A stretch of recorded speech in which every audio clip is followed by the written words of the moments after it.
satu pemain, tapi ternyata balasannya sakit sekali dari Yuhai. Tempat yang berbeda.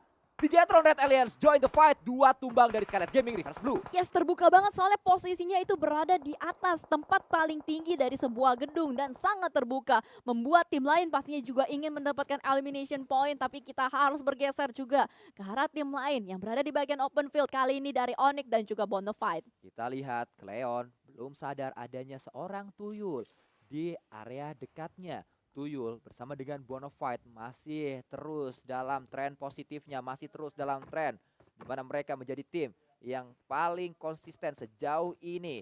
Lihat juga masih dipantau. Cleon tidak hanya melihat ke pemain-pemain Bonafide, dia juga memalingkan pandangannya menuju ke arah Geek Fam, tapi dari tempat yang berbeda. Microfox ternyata berupaya untuk mendapatkan pemain poin e-sport. Ya, poin kayaknya ditahan sama player-player dari EVOS atau EVOS yang berusaha untuk masuk ke tempat poin. Tapi ini dua-duanya wasting time gak sih? Kayak dua-duanya bakal diselimuti sama Blue Zone juga. Dan ternyata fight belum selesai juga antara Onyx dan juga Bonafide nih, Sans. Ya, terus diberikan gempuran di tempat tersebut. Rosezi menjadi korban pertama dari area ini, harus segera diselamatkan. Pop up smoke sudah terjadi di tempat tersebut. Cleon melemparkan granat yang pertama tadi. Ada fall damage yang dia terima, namun belum terlalu sakit.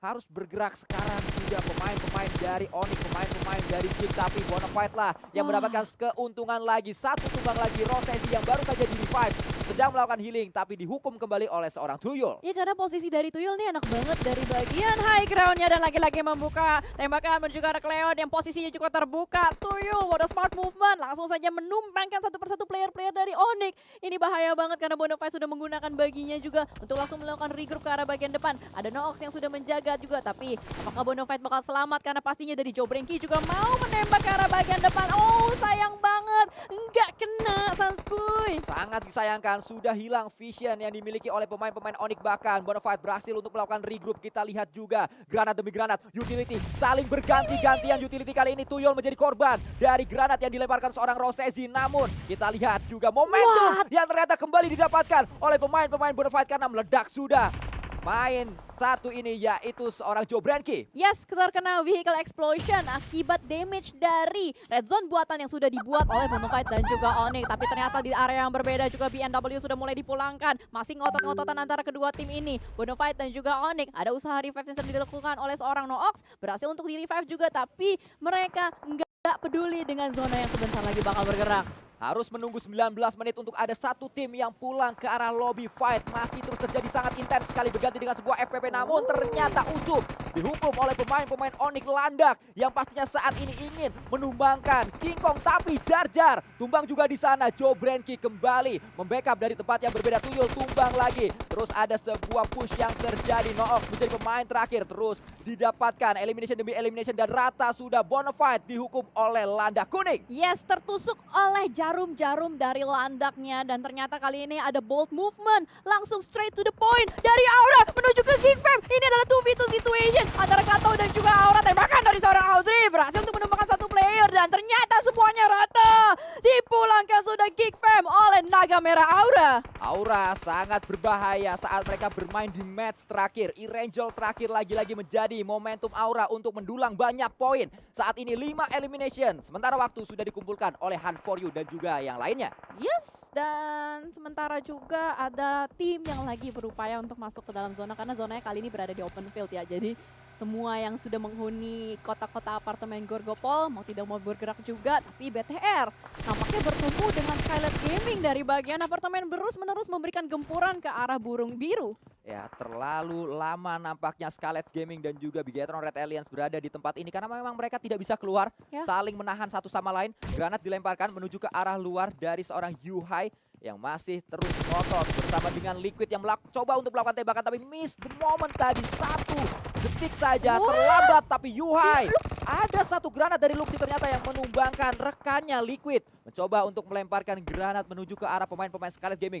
Alot sekali fight antara Bigetron dan juga Scarlet Gaming di tempat ini. Yes, bahkan Blue Zone-nya udah mulai bergerak, mereka semua cuek karena lagi berusaha untuk mendapatkan elimination dan Liquid akhirnya sudah mulai menggunakan baginya untuk bergerak maju ke arah bagian depan. Berhasilkah? Tapi Pedok memberikan tekanan menuju ke arah Liquid, dibalas, dihukum, dipanis oleh seorang Luxi juga. Ikiar tertahan di bagian belakang, tapi kali ini dari Bigetron Red Alliance harus tertumbang satu playernya, Zuxi, Sans.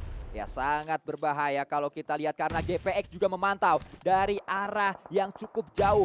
Boom kali ini masuk juga ke defensif yang dimiliki oleh seorang Hans For You. Last man standing yang dimiliki oleh Aura. Naga terakhir yang dimiliki oleh Aura. Granat dilemparkan oleh Fokker menuju ke arah Hans For You. Tapi boom tidak berlama-lama berada di tempat ini. Dia langsung berpindah kembali. Mereka langsung berpindah kembali menuju ke area terbuka. Yes, langsung membuat sebuah fortingan tapi belum ditembakin habis mobilnya. Dan sementara waktu Playzone udah terlalu menyakitkan juga memulangkan Skylights Gaming.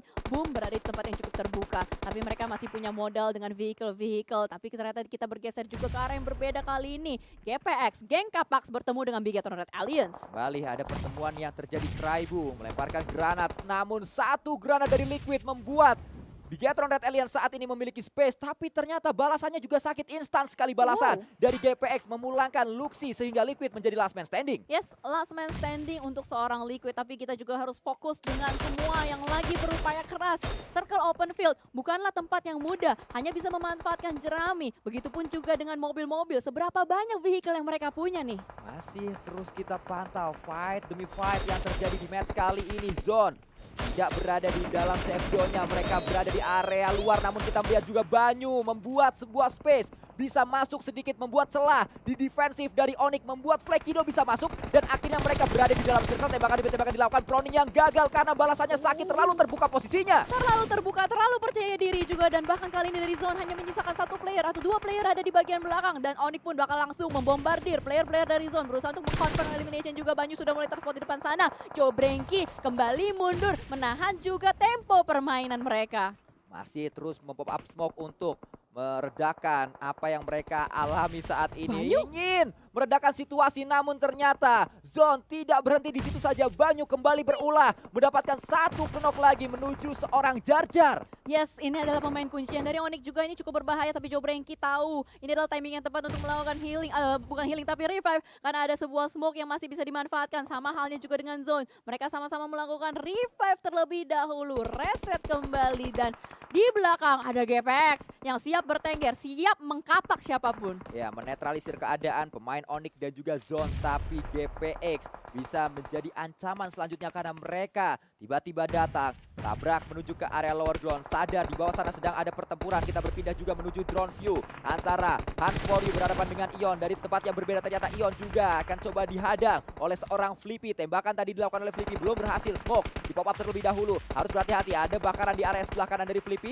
Sudah ketahuan di mana posisi dari Flippy. Yes, Flippy udah mulai ketahuan juga, tapi Flippy berupaya keras banget untuk menahan backline dari NFT. Tapi Misery berupaya untuk melakukan close combat, ditembakin dari arah kejauhan. Flippy pun masih bisa bergerak dari belakang, mungkin akan mencoba backstep tapi belum. Ada signifikan movement dan ternyata malah molotov yang dilemparkan Misery. Pas banget dia langsung bangun. Flippy mengganti senjatanya, ditembakin ke arah bagian depan tapi ragu-ragu. Ya kita lihat bagaimana Flippy sulit untuk langsung maju ke depan karena backupnya nggak ada. Kita lihat Flippy nggak ada yang langsung nempel ke arah dirinya. Backupnya dari tempat yang cukup jauh. Batman juga fokus menuju arah yang berbeda. NFC harus fokus ke satu tim dulu. Yes, karena mereka juga punya zona, jadinya mereka nggak mau terburu-buru untuk keluar dari tempat yang sudah mereka tentukan. Tapi ada sebuah celah yang menjadi celah neraka untuk GPX. Last man standing, Belva dibombardir terus-menerus oleh Ramones juga kali ini. Granat demi granat dilontarkan, nggak bisa kemana-mana. Flippy diutus seorang diri aja untuk nahan player-player yang ada di depan Flippy. Frenzy bergerak saat ini sedikit demi sedikit terus mencari di mana sebenarnya Flippy. Flippy berada di sini. Tugasnya bukan untuk meratakan Ion, tugasnya bukan untuk cari sebuah elimination ke arah Ion. Tugasnya adalah menahan Ion supaya nggak kemana-kemana dulu. Ya. Teman-temannya lagi mau fight dengan yang lain. Flippy dikirim untuk nahan aja, yang penting jangan sampai Ion bisa lepas. Yes, itulah mungkin sebabnya kenapa Flippy nggak mau langsung maju, nggak mau greedy juga. Tapi Frenzy lah sadar, dia lihat ada pergerakan yang dibuat oleh seorang Flippy. Liquid sayang sekali tidak bisa melanjutkan perjalanannya dan Frenzy pun berhasil menangkap seorang Flippy. Kali ini NFT kekurangan satu manpower. Dan kalau kita lihat saat ini keadaannya berimbang antara Ion dan juga NFT 3 melawan 3 juga. Bahkan pemain Boom pun masih ada 3 tapi satu sudah tumbang bosku. Menjadi confirm elimination. Boom sisa 2. Ion pun sama, tinggal 2 yang masih bisa nembak. Gila, split dari Ion. Jauh banget. Rocky dan juga Misery sudah kehilangan satu. Frenzy mungkin tidak akan diselamatkan. Tapi ternyata Valker tertangkap oleh seorang Rocky. Tumbang kembali. Ken pun harus bergerak maju ke arah bagian depan. Ada sebuah splash damage dan what happened? Ternyata Rocky lagi. Rocky merupakan batu sandungan untuk Boom. Ya sangat sulit untuk melawan Rocky, pemain yang sangat berbahaya memang. Wonderkid yang dimiliki oleh Ion, namun kali ini keadaan berhasil dinetralisir oleh NFT. Mereka kembali berada di dalam circle. Ion harus merangkak untuk masuk ke dalam circle-nya. NFT tinggal nunggu aja, tapi dua kendaraan tiba-tiba datang dalam waktu yang bersamaan. Wah, ini kendaraannya antara buat screening atau buat fortingan kita masih belum tahu ya. Tapi Misery membuka tembakan, membuka posisinya ada di bagian depan, ditembakin juga tapi ternyata kalah. Tembakannya dibungkam oleh seorang Batman. Kali ini Ramones pun dengan sangat percaya diri mencari kembali di manakah last man standingnya Rocky. Selalu dicari, kali ini sudah ketahuan di sana posisinya, terus ditembakkan. Bahkan akhirnya itu dia winner chicken dinner yang ketiga didapatkan oleh NFT sepanjang mereka bermain di PMPL Spring Split 2022. Rekor kembali tercipta, tim dengan WWCD terbanyak sejauh ini, dan kita lihat 7 elimination didapatkan oleh Drone. Yes, Drone kembali menggila, kembali membuktikan kapabilitas dari NFT dan sebuah rotasi yang sangat baik dan setup yang keren banget ketika di open field. Flippy diutus untuk menahan Ion seorang diri dan membiarkan teman-temannya fight dengan dua tim di depan. Ya, itu dia yang terjadi. Pastinya ini adalah NFT yang baru, NFT dengan Batman di sana. Kita belum melihat adanya Spavel yang bermain. Kita selalu melihat Batman yang bermain, dan Batman mampu menjawab tanggung jawab tersebut. Dia mampu bermain dengan sangat baik. Terbukti di awal hari Batman menjadi pemain dengan elimination terbanyak sementara waktu dengan 24 elimination. Di hari ini bertambah banyak juga elimination dia, dan akan kita lihat apakah masih tetap berada di peringkat pertama untuk elimination atau justru ada tim lain. Ya. Ada pemain lain maksud saya. Ya, nanti kita akan lihat juga.